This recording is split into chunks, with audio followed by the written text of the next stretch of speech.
In the northern reaches of Sweden, nestled between pine forests and frozen lakes, lies a quiet town called Granskär. Population 3,800. A place where people still leave their doors unlocked, where the biggest news most winters is the arrival of wolves near the outskirts. But in the winter of 2013, Granskär became the center of one of the most disturbing murder investigations in Swedish history. For months, the town lived in fear. Its streets emptied at dusk, its residents whispering about a shadow moving among them. The media would later call him the Winter Watcher. His real name was Elias Venmark. On January 9, 2013, 27-year-old Anna Lovgren, a local librarian, left her shift early. It was 4:47 p.m. Security cameras caught her stepping into the parking lot, her breath visible in the freezing air. She waved to a colleague, smiled faintly, and walked toward her red Volvo. She never made it home. Her boyfriend, Johan, reported her missing the next morning. Police initially suspected a car accident. Snowfall had been heavy, visibility poor. But neither Anna nor her vehicle were found. 3 days later, her phone was discovered in a ditch near the Old Forest Road, the screen shattered, the battery missing. Investigators believed she might have thrown it to leave a clue. That was when Detective Lars Ekström, a veteran investigator from Umeå, was called in. In his later interview, he recalled, "At first, we thought it was a routine missing person case. Then we found her scarf, frozen to the ground, with what looked like dried blood on it. That's when we knew we were dealing with something else." 2 weeks later, a second woman vanished, Eline Nord, 33, a nurse from the local hospital. She disappeared while driving home from a night shift. Her car was later found neatly parked beside the Granskär sawmill, the doors locked, keys still in the ignition. Snow had covered the tracks leading away from the site. The town spiraled into panic. The mayor urged residents not to travel alone. Churches held nightly vigils.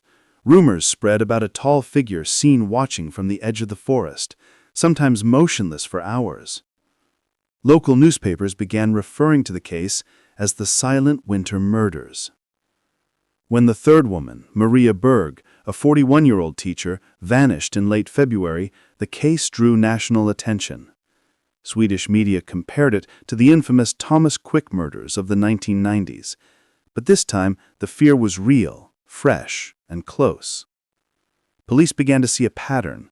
All victims were women. All vanished between 4 p.m. and 8 p.m. All lived alone. And each had recently received an anonymous letter. The letters were identical, typed on old paper, signed only with the initials E.V. The contents were chillingly simple. "You are not alone in the dark. I watched the quiet ones."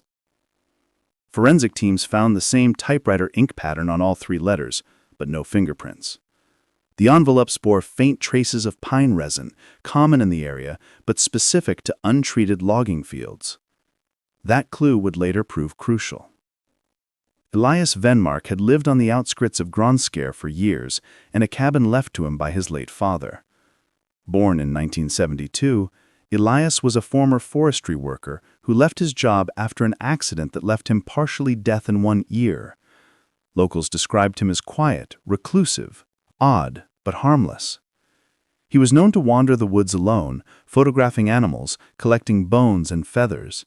When he came into town, it was usually to buy canned food or film rolls for his old camera.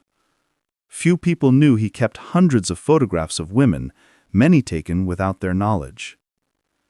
His cabin, isolated and surrounded by pine, was less than 2 kilometers from where Anna's phone was found. In late March, a break came from an unlikely source. A snowplow driver, Henrik Wallin, reported finding a scrap of fabric caught in his plow near the frozen lake road. It was checked against missing persons evidence. It matched the jacket Anna wore when she vanished. Police launched a search of the nearby woods, aided by dogs and drones. 2 days later, they discovered a makeshift shelter, a hunting blind covered in camouflage netting. Inside were food wrappers, cigarette butts, and a small notebook. On its cover, Grand Scare, Winter 2013. The pages were filled with strange sketches, drawings of women's faces, names, and dates. Next to some, the word watched was written. Next to others, gone. A fingerprint on one page matched Elias Venmark. Detective Ekstrom later said in a documentary interview, "When we saw that, we knew we had our man, but he was nowhere to be found. The cabin was empty and the snow was fresh. No footprints, no signs of a struggle. It was like he had vanished into the woods." The following weeks saw one of the largest manhunts in northern Sweden's history. Over 120 officers, thermal cameras, and helicopters scanned the dense forest. Night temperatures dropped below -20 degrees Celsius. Rumors swirled that Elias had lived off-grid for years, knowing the terrain better than anyone. Locals whispered he had underground shelters, old hunting pits he'd modified into hiding places. Then, on April 12, 2013, hikers stumbled upon something horrific near the abandoned Venmark mine, a shallow pit covered with pine branches. Inside were human remains. 3 sets. Forensics confirmed what everyone feared. Anna, Eileen, and Maria. Each had been strangled. Each had their eyelids removed. The discovery shook the country. Police doubled efforts, tracing every lead. Then one night, a thermal drone caught movement near a frozen stream, a solitary figure carrying a lantern. The team moved in silently. Elias Venmark was found sitting beside the stream, humming softly. He was covered in frost, his beard frozen, his hands raw and bleeding. Beside him lay an old camera and a tin box filled with photographs. When officers approached, he didn't resist. He simply looked up and said, "They stopped looking back at me. I just wanted them to see me again." He was taken into custody without incident. During interrogation, Elias refused to answer most questions, but his notebook, photographs, and the letters linked him definitively to all 3 murders. Inside his cabin, police found dozens of labeled VHS tapes.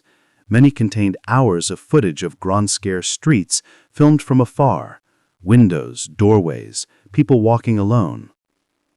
Detectives concluded that Elias had been stalking women for years, possibly as early as 2004. Most of his victims likely never knew they were being watched. One tape, labeled Anna 12-1-13, showed Anna walking to her car, unaware of the figure watching from behind a tree. The camera zoomed in on her face as she looked over her shoulder, briefly, almost sensing something. That was the last image of her alive. The trial of Elias Venmark began in November 2013 under intense media scrutiny. Reporters from across Europe filled the courtroom. Elias, pale and expressionless, sat quietly, his eyes downcast. He showed no emotion as prosecutors described his crimes. Experts diagnosed him with schizoaffective disorder and obsessive voyeurism. He claimed to have felt drawn to silence, that he collected moments where the world didn't move.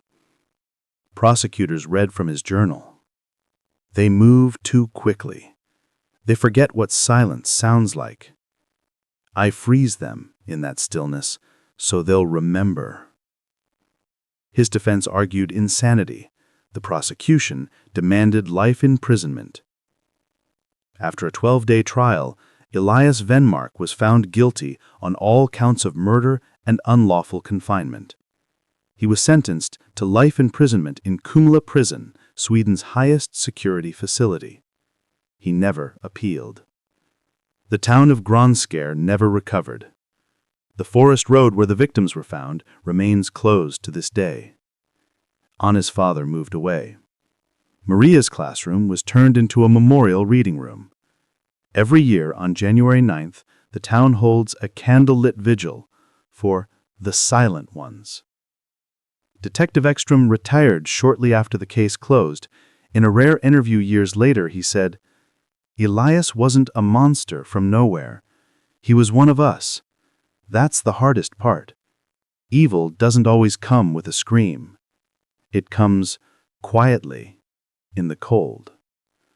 The story of Elias Minmark became the subject of documentaries, podcasts, and a Netflix dramatization titled The Winter Watcher in 2019. Viewers were haunted by the fact that so many people had seen him before: the quiet man buying groceries, the one sitting alone at the cafe, but no one ever suspected. In 2021, while cleaning the evidence archives in Umeå, police discovered an undeveloped film roll among Venmark's belongings. When processed, it revealed photographs of two women who were never identified and who had never been reported missing. Both photos were taken